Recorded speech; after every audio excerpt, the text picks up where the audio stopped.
it used to be just enough to like be online as a brand, which was like still like a little bit revolutionary. And I think that they're kind of still used to sometimes like that being the marker of being like a modern brand. And now that's base level. Like that is not even at all making you unique at this point in time.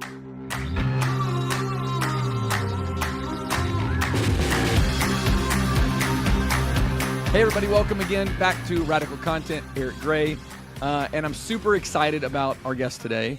Her name's Aubrey Burrow, and it's the first time I've been able to interview someone that I used to work with. They used to work on my team at Universal way back in the day. She's gone and done amazing things, and we're going to talk about all of it today. But Aubrey, welcome to the show. How are you doing today? I am doing great. How are you? I'm doing good. Is this crazy that we're that we're doing No, this? this is truly wild. Like you said, this is such a throwback. It's like nearly 10 years ago, which makes me feel like incredibly geriatric, but whatever. Yeah, when I think of Aubrey, she came on young in her career. Now she's just a grown up, bad to the bone professional, and we'll talk all about it. But she was young in her career. She was helping us write tweets and engage with fans. And one of the things that I loved about Aubrey is, and you'll see it today, she came at things with this creative mind that's just, it's not normal, and it's such a talent. And she was able to do so many things for us in kind of establishing Universal Parks Twitter voice and things like that. So it is weird for you to be back. We won't go back to those stories. There's one thing I will say that I really remember and I liked. It wasn't as much of a story, and we'll probably do this a little bit today. When there was a trending meme, or if Aubrey had an idea to kind of cover a meme, I'd always have to say, okay, you're gonna have to explain this to me. Yeah. So do you still get that? Do you still have to explain memes to the I don't know what you call me. I won't say it, but it's kind of become like a role reversal for me. So at this point now, okay. I am the person that people come to with the meme ideas, but like I will say they don't really have to explain them to me very often. I'm usually like, you're connected for sure. But no, every once in a while there's something that I get hit with that I'm like there's a Gen Z slang word that I came across recently called like gyat, which it's like GYATT. Like it just every once in a while, like something gets hit. And I'm like, you're gonna have to send me like 5 TikTok links on that, and I need to reconsider it. Yeah, that's a new one for me. So here's the thing. So Radical Content, and I think this topic's gonna fit today really, really well, is all about brands or agencies or creators, people that are out there trying to push things out into the world that are different. And the goal of them is to create attention and to build audience. And a lot of times we're talking about like long form storytelling. We're talking about podcasts. We're talking to creators who are building audience through TikTok and things like that. But we're also talking to a lot of brands that are just doing things differently. And I think the theme of this episode is going to be how to use social media to do things differently to build a rabid fan base. And that's totally what we're all about. And so that's kind of what we're going to dive into. So there was recently an article written that you were a part of on Marketing Brew, and they talked about. So we'll kind of start out of the gate. You work a lot with Nutter Butter and Sour Patch Kids. You've worked a lot in a lot of places, but those are two right now that were kind of called out in that article. And it talked a lot about things like the graphic design is my passion meme, and it kind of talked about that. It talked about deep fried meme, which I still had to look up, and I'm still trying to figure out what that is. But at the end of the day, it feels like there is this intersection of internet humor that is sometimes deep internet humor, sometimes maybe not so deep, maybe deep for me, that exists out in the world today. And then if you can capture it in a pretty compelling way that you don't get called out on it and you're kind of a part of it with the audience versus kind of, I don't know, cringy and ruining it, you can really kind of build an audience. So that's my summary of it. I want you to tell me what you think this style of social marketing is. Yeah, so like the whole graphic design is my passion thing. It can actually be traced back to a meme that's like, I think it's like over 10 years old. I think it's like from 2013. It's like a simple graphic of like a papyrus font with like a copy and paste frog, and it literally just says like graphic design is my passion. And from there, this kind of whole inside joke of like when you're just using like Microsoft Paint to like do graphic design. I did air quotes there, but maybe can't see that. But it has kind of like been around for a while, but I think that what's a little bit new right now is brands tapping into that. And I think that something that I've done is sort of like be a part of that like wave of change where brands are actually kind of intentionally going into this space. But like you said, it's an extremely fine line to ride between doing it as a brand and crossing over into like cringy territory. So something that I've had to really prioritize is, what does that look like for us, and not overcrossing that line to the point where people are like completely upset about it. Yeah, so talk a little bit about the two brands that we talked about. So I went today and spent some time on Nutter Butter's Instagram and Sour Patch Kids Instagram. I think I get Sour Patch more than I get Nutter Butter. Yeah, that But makes sense. Yeah. talk to me a lot about maybe first and foremost, kind of, and not maybe their audience, because you're not here today representing those two brands. You kind of help support them from the agency, but talk about the importance of the audience that you're trying to reach. Right, solely that's really what you're trying to do, right? You're trying to come up with something that's relevant to this age Yeah. group, this demographic, this psychographic. So what's the audience generally speaking when you're doing this type of social, and why does it relate to them? Yeah. So these brands have a lot of similarities, but they also have a lot of differences in the ways that we approach them. I think the biggest similarity is that like Gen Z crossover. So both of our brands are very, very heavy in that audience of like that Gen Z territory. But the big difference between them for me is like you have a brand like Sour Patch Kids where like people are standing this brand. Like they have so many inherent fans that are always going to be really into this product as a brand as big as that. I think you and I, when we worked together at Universal, we had a lot of that. Just like there are fans baked into certain brands, and it's like you have to do certain things to. It's the best, by the way, doing social for brands Oh, that have it's fans. like a little bit of it feels like a little bit of a shortcut sometimes, but in like the best Totally. way possible. Yeah. But then you have a brand like Nutter Butter that like people have heard of Nutter Butter, but I don't think anybody is like coming around here and saying like I stand this cookie like in the same way that they do for certain brands like Sour Patch Kids. But to me, that's one of the most fun challenges is where you can take a brand like for me like name recognition is really all that I need. Like as long as people know what this thing is and you can come across it on your feed and be like, oh my God, what is this like coming from the real account? Like I want you to do that double take. And from Yeah. there, it's just like very, very easy to me. Not well, easy is not the right word. It is a strategic process to build that fan base. Yeah. So how do you do that a little bit? And I don't know how much you can go kind of inside of kind of how you think about this, but there is a certain type of person, a certain type of writer, a certain type of creator that understands internet culture, understands what these audience wants and needs are, understands the unique attributes of these channels and of these platforms that people are existing in. How do you find a way to kind of mold that together in a strategy and really in an operating model that's creating all of this content? Because I mean, you guys are really doing like joke posts every day, and I say that with the Yeah, highest yeah, respect. You're yeah. playing off of things and doing joke content every day and entertaining the audience. How do you find a way to do that? Is it in the people? Is it in the process? Tell me a little bit more about that. Yeah, no, I think it's in everything. It's definitely a team sport, and it's funny that you say like it's like joke writing because I literally like to call our meetings like writers' rooms sometimes because what we really are doing is sitting down and collaborating. We're taking an idea and we're trying to push it and we're trying to make it as funny, as engaging, as relatable, as shareable as it can possibly be.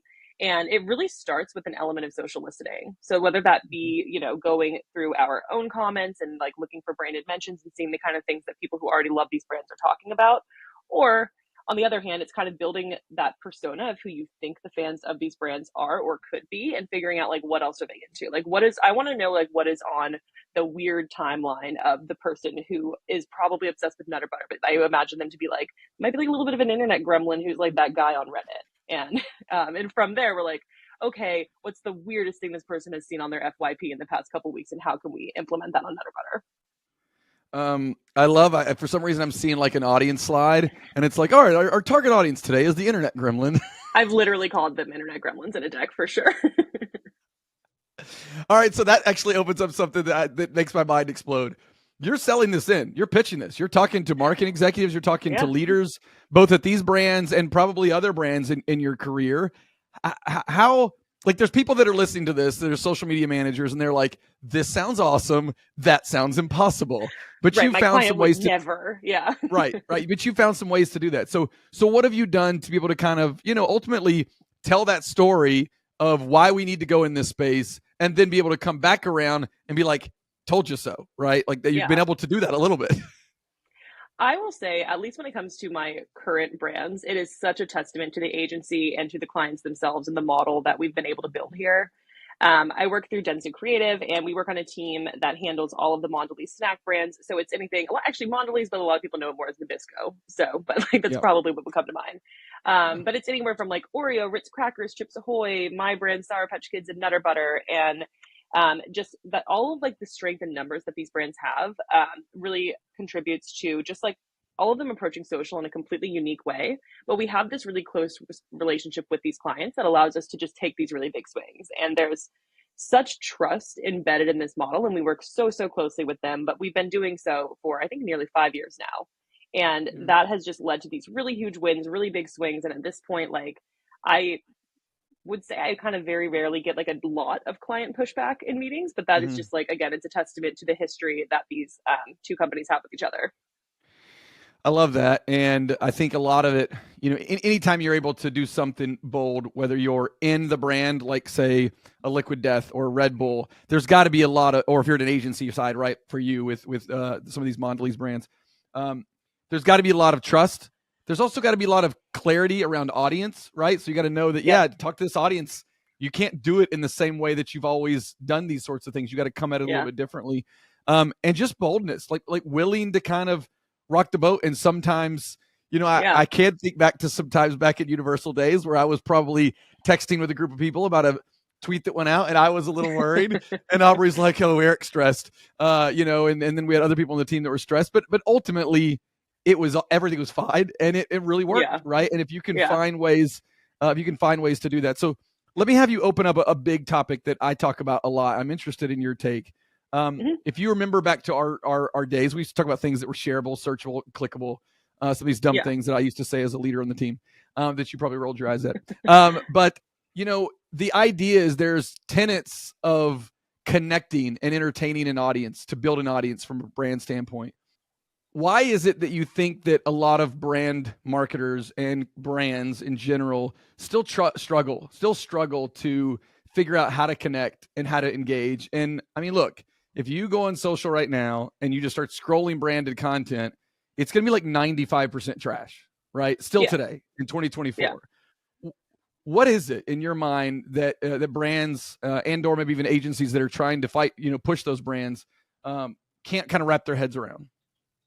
Yeah, no, I think that it's an old-fashioned unwillingness to change in my mind. Like especially these legacy brands that have been doing what they do the way that they do it for so long. They're more used to these like extremely traditional forms of marketing.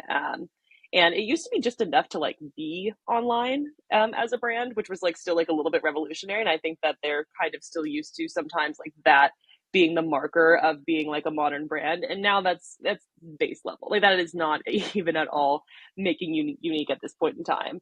And I think like what I really specialize in is core, like pure organic social. And I think also what a lot of brands fail to do is really understand the difference between organic social and paid and earned and all of these like various different tracks. And when it comes to organic, it needs to be like reflecting exactly what these consumers are seeing on their feeds. And you can't just slap any like product photo, like studio photography onto your feed and expect it to perform as well as a meme does. Like people just they don't necessarily want to see that from brands anymore. They're going to social to be entertained, to be engaged. They're not really necessarily looking to be sold to. So you kind of, as a brand, have to learn how to camouflage amongst what they're already seeing. Yeah. It's so good. And you're speaking my language and I'm sure a lot of others, people that live in the organic space. I think sometimes the organic space can be, looked down upon, right? As small or optional, right? We got paid, we got TV, we got out of home. And if you want to go over here and talk to your fans, go crazy, and have some fun. But at the same time, when done well, right? And that's to say this when I was in radio, when done well, we can be as good as anyone else, build audience, trend, become viral with, one word, one GIF, one meme, one idea that's just relevant, timely, and works for the audience. And I still think that there, in some ways, there's a lot of pushback, and there's just not a lot of people like Aubrey's out there, right, that are kind of fighting to kind of showcase that. And so just money and attention goes to the things that are scalable, which is a lot of times performance marketing and digital display and things like that. Take me inside the creative process a little bit. So you talked about the writer's room. I don't know if this is something that you do daily, if this is something that you do weekly, if this is like a monthly planning session, but walk me through a little bit and maybe take me inside of maybe even an idea of one that you guys have done in the past that's been successful, Just interested in how that whole system works. Yeah, so we strategize content both day to day, and also we do like more forward thinking planning. Like, so it will do it either when it comes to like a month, we'll approach every month with like a content plan. But one special thing that we do there is making sure that we are leaving at least half of our content space for reactive in the moment content. The stuff that is going to be what is happening right now. How can we get in on it? How can we be one of the first brands that's doing so? And so that to me is like the cornerstone of a strong social strategy, at least organically in the year of our Lord 2024. You kind of need to be mixing those two things. And like evergreen content is great. Like, I mean, memes are evergreen too. Sometimes like I have a whole folder on my computer that's just like evergreen meme formats. But you also have to leave that space to be reactive and make sure that you're giving your team enough time where they're not so bogged down by these evergreen ongoing asks that they don't have time to just drop everything and hop on like whatever the latest trend is. Yeah, no, I love that. All right, so before we got on, you started talking about some April Fool's shenanigans. Yeah. So take me inside of a piece of content, and it sounds like this one is the most. This won't be probably as active when this airs, but still, just trust me right now. Yeah, I was just going to say, when does this air? Because I don't want to blow it before we announce. Yeah, so something that we're working on right now with Sour Patch Kids is an April Fool's Day activation. And something that I've found in the years of doing dumb little April Fool's Day gags on these brands is that by the time that you get to April Fool's Day, it's so tired. Like it is just like, it's fake product after fake product after like, and it's just that one single post. And it's like, obviously Heinz is not collaborating with like Milano cookies, you know, like it's like, we know that that's not something that's happening. And we've been trained to expect that. And something that I have really been working on with my team, and this started last year, and then we sort of perfected it, I think, this year, is really, really committing to the bit in a way that brings April Fool's Day to life days before, so that there's enough room where people aren't necessarily sure whether or not you're joking. So we got together in that writer's room and started thinking about fan insights, like various things that we could tap into. And something that we uncovered is that a lot of people are already making the joke that like once you are a Sour Patch Kid, you grow up to be a Sour Patch Kid adult, or like the existence of Sour Patch Kids implies the existence of Sour Patch adults, or whatever meme format you want to put it in.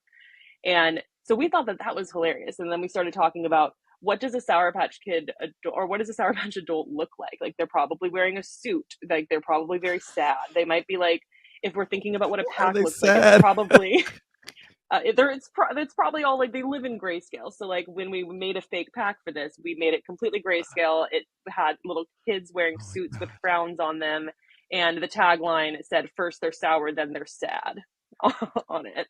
And that enough would have been kind of a cool April Fool's Day joke. But something that I love when we talk about really committing to that bit is, how can we blow it up even more? How can we make people talk about this and really extend this as a bigger moment?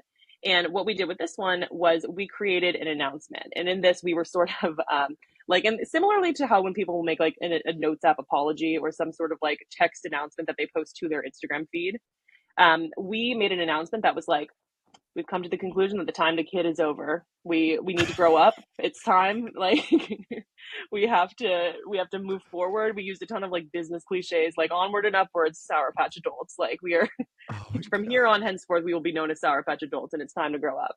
And that alone. Did you memorize all that, or are you reading it right now? Oh no, I just like kind of have it like a little. That's not even verbatim. That's like close-ish.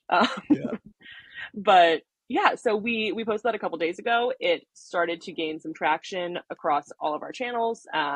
And then from there, it just sort of started to catch on. And we just posted a TikTok yesterday with that announcement, plus with this mock-up of a fake, very grayscale, sad little pack of it. And that TikTok is encroaching on 6 million views at the moment. What? I would love to see what it is when this is published, but 6 million views for me is actually an all-time career best. So I'm super proud of that. And that just all comes from this like weird little insight that tapped into a way that people were already feeling. And the client had complete buy-in. They thought it was super funny, and they just let us ride with it. The human insight, or the audience insight, you called it fan insight. I love that, right? A lot of times brainstorms and social teams will be like, okay, what do we want to talk about? We have content strategy. What's the thing?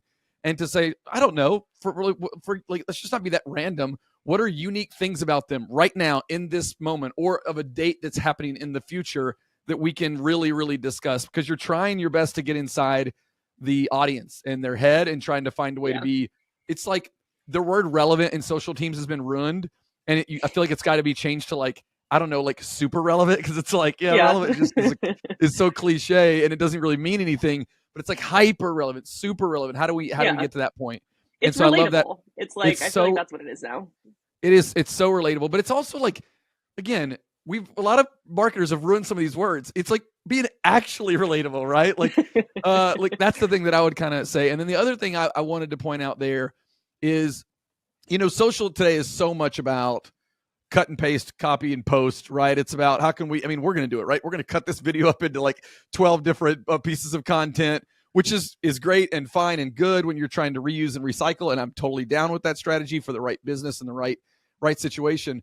But this idea that the best idea still is going to win. Having some ingenuity with your creativity is still going to win. And the thing that I've thought about, and I haven't talked about on this podcast, but I think this is the best kind of example to bring this up, is marketing used to be about how can you turn nothing into something, right? How can you get attention by just getting a group of people in the room, understanding the audience, understanding the culture in the world, and coming up with something that people are like, oh, that's awesome, or oh, that's funny, or oh, I can't believe they did that. And it's been lost a little bit. It's been lost with technology, even AI a little bit. I think people it's just about like create a lot of stuff, get a lot of stuff out there. And so I love this idea that you guys are just in there banging and, pulling the threads of this onion to try to get this perfect idea. But at the end of the day, it's still a really simple idea that you attach to. Yeah. And I love it. It's so good. Yeah, no, that's the best ideas. They have to have that level of simplicity to them. If you have to explain it in more than like 3 sentences, it's kind of lost already, in my opinion. So I talk a lot about being always on as a brand, right? It's something we talk about for our agency, Maverick Content Studio. It's something I used to talk about when I was on the brand side. And I don't mean like you have to post every day or the algorithm will screw you. It's not like that fear-based stuff. It's more about, look, if you want to build an audience, you got to show up consistently. You just do. You got to be there in their feed. How do you talk about that? How do you explain that to people when you're trying to talk about? Because when I go on these channels, like y'all are active. You're there. You're there daily, probably sometimes multiple times in a day.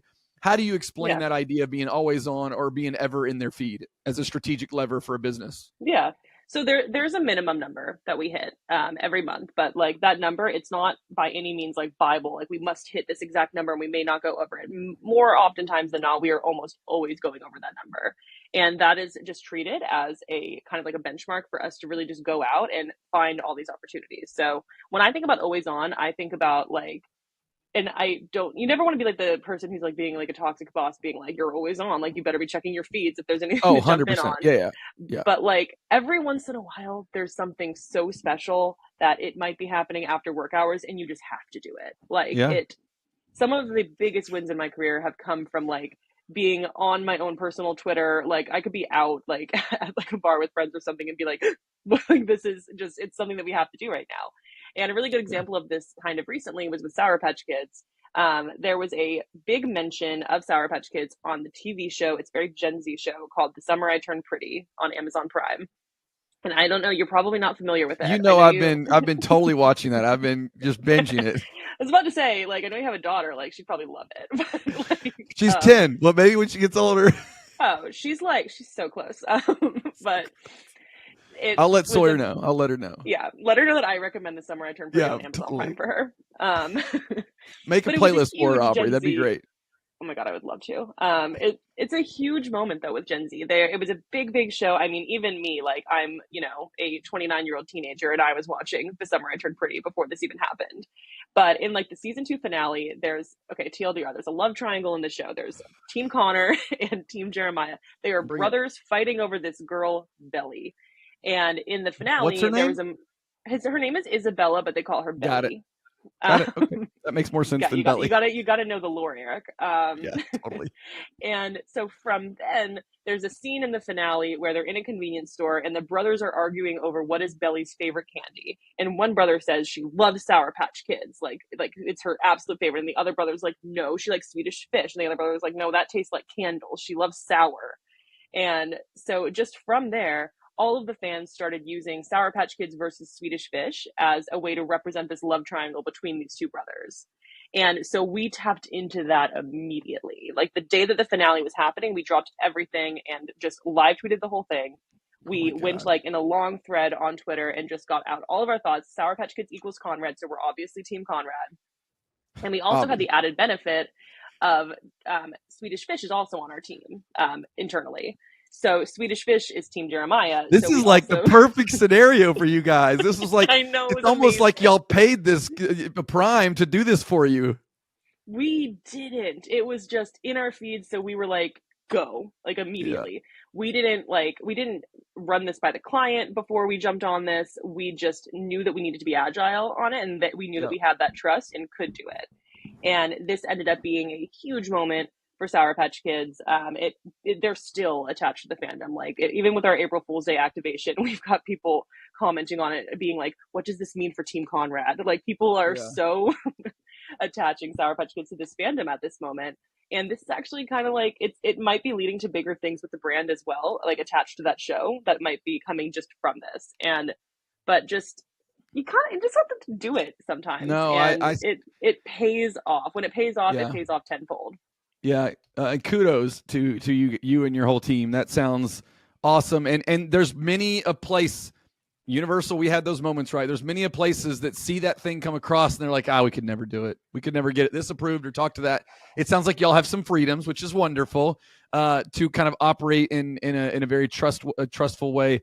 But you mentioned something that I think is really important. When you're talking about someone that's in, we're not talking a lot about career and stuff like that today, but when you have someone that's in this career, you just got to be plugged in. And it doesn't mean you're working Yep. 70 hours a week. Like no boss should expect you to do that, but it's just got to be kind of naturally part of how you exist in the world. And you're just kind of consuming things that might intersect. And when those moments intersect, to kind of be able to put the bat signal out and be like, team, Yeah. we have a thing. We have to do this thing. Who's in with me? And to have a team that's willing to do that is so much fun. I love that. That's There's the another whole great joke that's example. like every day I look at the big screen for 8 hours and then I go home and I look at the small screen on my phone. Like you're just constantly plugged in.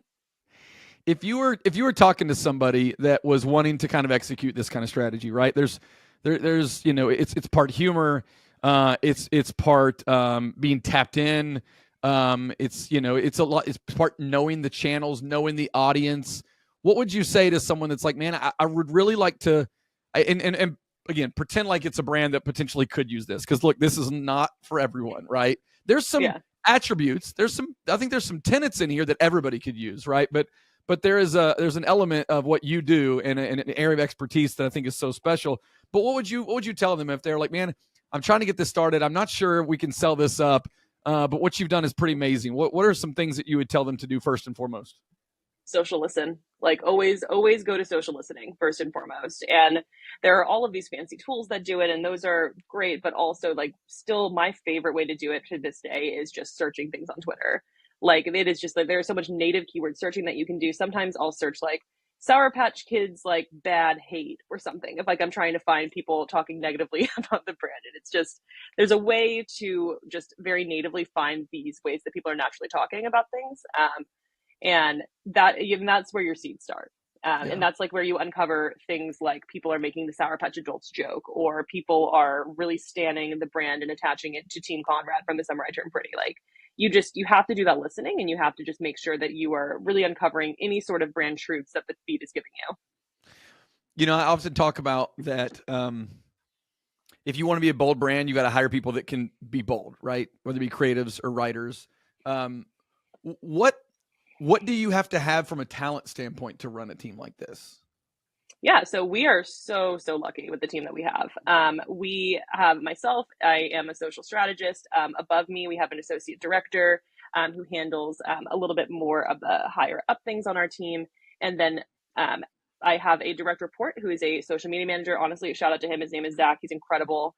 And then we also, in addition to that, we have internal TikTok creators who are 100% dedicated to creating content and strategizing content on TikTok. And then we also have a more holistic content creator who is able to it's sort of like our modern version of a graphic designer. Like they do that part of it, but they do so much more. They do Yeah. photography. They are able to tap in for all of these various moments. But we kind of work all together as this little machine that is able to handle pretty much anything that might come up with the world of organic social that we want to jump on. Yeah, I love that. All right, so we talked a lot about wins, but when you're doing this kind of content, you've got to have some fails. You've got to have some swings and some misses. Do you have any that come to mind that we're like, man, we thought this was a thing, and then we tried it, and the fan base just like revolted for an hour or two? This is so dumb, but the thing that jumped to my mind, about a year and a half ago, I was on Wheat Thins, which is another one of our brands. Yeah. And I don't know, I must have been like sleep deprived or something, but something came to me and I was like, feet thins. What if it was feet thins? And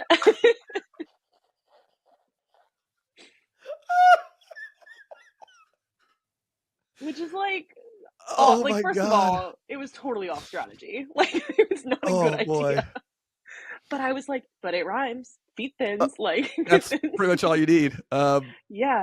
And I was like, this is gonna go viral. Like we're gonna do feet thins and it's gonna go crazy. It didn't. It was like we posted a foot with wheat thins like lodged in between every toe crevice, and it tanked, as of course it did. All right, we gotta find a way. I'm not going to tell you how, but you can find it on Twitter pretty easily. Right. You can find anything on Twitter. And congratulations. That's easily the hardest I've laughed on this podcast. Incredible. Feet thins. Yeah, rip feet thins. Not my best idea. Oh my gosh. All right, so to have this kind of mindset, and to come up with these kind of strategies and these wacky, zany, but wonderfully strategic ideas that you guys do, you gotta look out and try to benchmark yourself against other people. Who are the other channels, or even if you know people, but really channels that you're following to kind of say, oh, they're doing it great. What can we kind of pull from that and pull from here? Yeah. What are the channels that you follow and or brands? Yeah, I think as of late, probably my absolute favorite brand social account is Drumstick. They have been just absolutely, and it's a brand that you wouldn't expect to be doing it either, but like they are killing it. Like my favorite thing is when you have a brand that might be like a little bit smaller, doesn't necessarily like, have the same sort of share that like, say like an Oreo or even like a Sour Patch Kids might have, but they just kill it so much on social that they're like crushing us in like engagement. And it's just so interesting what they do. They've really tapped into this evolution that's been happening on TikTok with like a little bit more simplified content formats, a lot of like carousels. It's the thing where TikTok is becoming Instagram and Instagram is becoming TikTok, but all of a sudden photos are really killing it on TikTok, particularly like these carousels. But they're really doing, like, going back to what I was saying about reflecting the way that Gen Z is actually talking on their timelines. Yeah. And they're doing so in a way that like they're completely crushing. Like everything that they post is doing so well. I think they have like 1 million followers, which like you wouldn't expect a drumstick to have 1 million followers on TikTok, but like shout out to them because they're doing it. And that's not based, I don't think that's necessarily based in the product itself, although like I love a drumstick, but it is so organic, social driven. And that is like the kind of brands that I really respect the most. Yeah.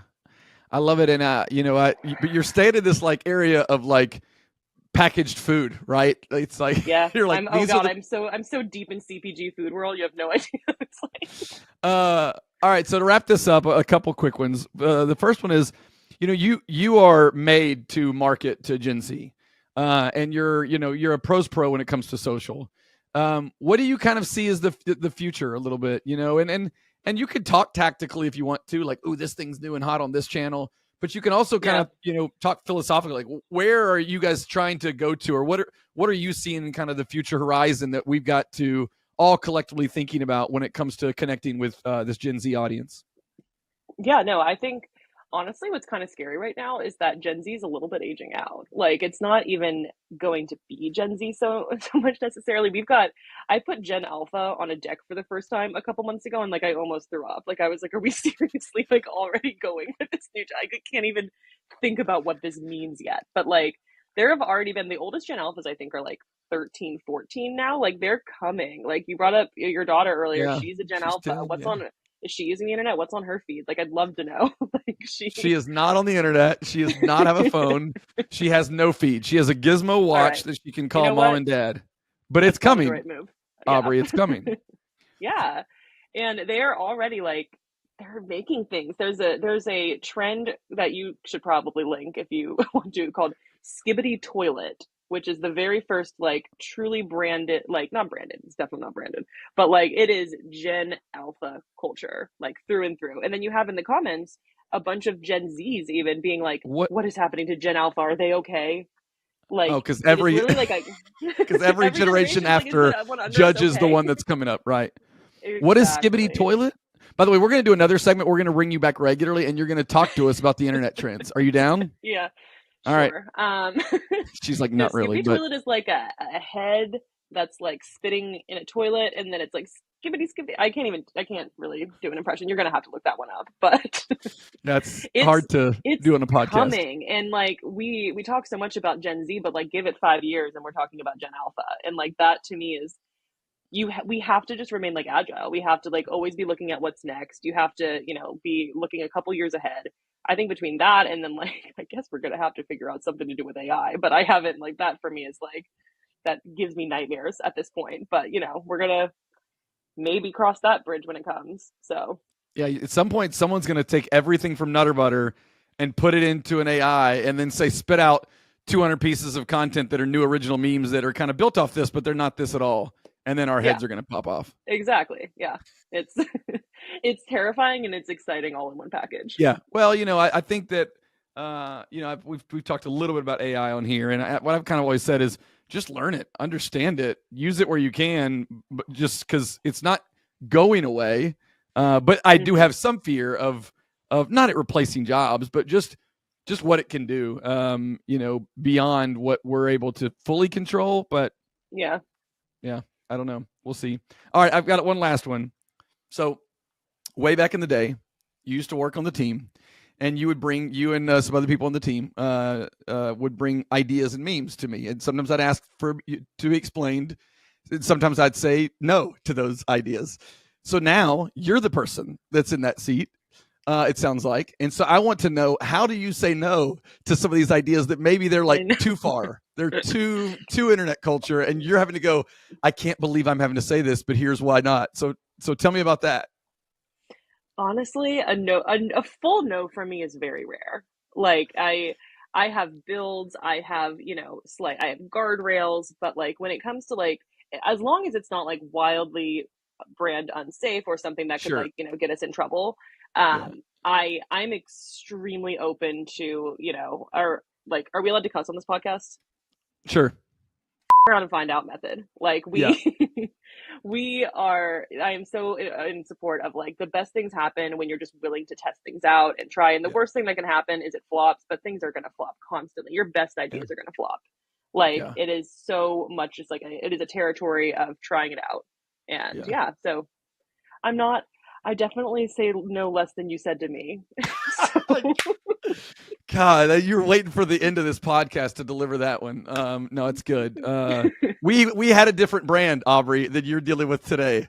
no, we And did. we We had we did. had Yeah. different leadership, but I understand. I understand. All right, so one other quick one to close out is, the idea of this whole podcast is, both the brand of Maverick and the idea of radical content is to think different and to kind of go against what most brands are doing and to find ways. And you've obviously proven why you're doing that and how you're doing that.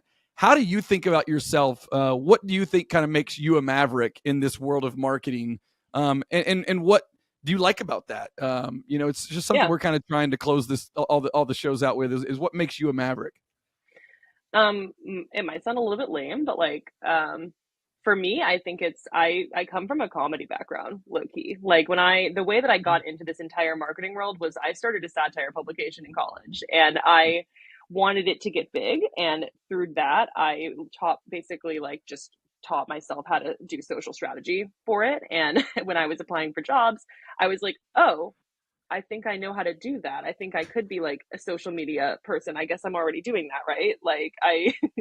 And then that's how I got involved at Universal. And that was also really grounded and like a comedic approach to social. And still, Yeah, like, what I've done and what I think I continue to do is really just take this like engaging comedic like approach to all of these brands that I think has like really made what I do pretty unique. yeah. And that's Well, why it's a writer's room. Yeah, no, I love it, and I appreciate you sharing that, and I do remember that before you came on board at Universal, some of the satire stuff that you had done. So, there's congratulations, like Yeah, thanks. what you've done and what you're creating in your career is so cool, and I'm so, not that you need this from me, but I'm just really proud of what you've done, and I'd say thank you to what you did at Universal, like what you helped us build at Universal 10 years ago. There's still parts of it that are kind of still continuing today. And so, that should feel awesome. And we couldn't have done what we did without you then, and what you're continuing to do and how you're touching these other brands and helping these brands tell stories and connect with audiences is so great. And I just appreciate all your insight that you've shared with us today. For sure. You want to hear something funny, actually? Sure. Go for it. Do you see on my gallery wall the black thing there, like the black frame? I do. Yeah. Yeah. That is my first ever career viral tweet. That is a Universal tweet. And it is what you guys gave me on my last day at Universal. And all of you have signed the back of it. And it is still like, it is just as special to me as it was to you. Like, I am so grateful. It really was the, jumping off point of my career. So yeah, that's cool. What was that moment? What does the viral mean? It was a Shrek tweet. I knew it was the Shrek tweet. I knew it was the Shrek tweet. Man, that made me nervous. But man. Oh, I bet it's still grounded from that tweet. Yeah, I bet it's still one of the. Well, it wasn't just the tweet, right? It was the late night commenting that we kept going and kept going and kept going. That was when I got nervous. Yeah, it's still one of probably the top. It's number one. It's number one still? Our friend Jimmy Kunkel confirmed that for me a couple months ago. It's still number one. Good for you. Aubrey, this has been super fun. I really mean it. I won't bother you too much, but we should kind of do a check-in a couple times a year on what's going on in social and internet trends. And I know you've met Lindsay. Lindsay's going to come on the podcast with me too at some point, and so maybe we can kind of do it all together. So this has been a blast. Can people follow you? Do you care if people follow you? Do you want them to follow you? I am Obsburr pretty much everywhere. So it's AUBSBURR. I am most active on Twitter though. Awesome. Yep. Cool. Well, thank you, Aubrey. Appreciate the time. And thank you, everybody, for listening to Radical Content. Another episode in the books. Subscribe, follow, do all those things on the social, and we'll have more content coming up real soon. Thanks, everybody. We'll see you.